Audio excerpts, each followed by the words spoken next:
Welcome to Kenton Teaches. Enjoy the video. In this video, I will show how to replace an engine air filter. First, make sure your Subaru Forester's engine is off and cool to the touch. You'll need a new engine air filter, which you can easily find at an auto parts store, and possibly a Phillips head screwdriver.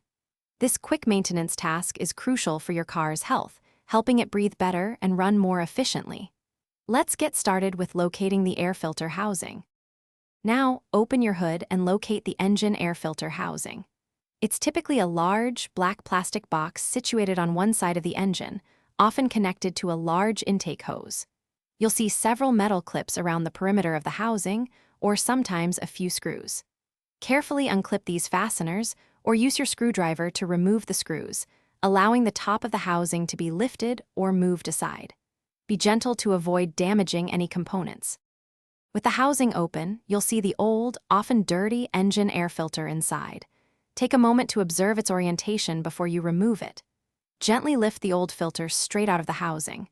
You might notice leaves or debris inside. You can wipe this out with a clean cloth.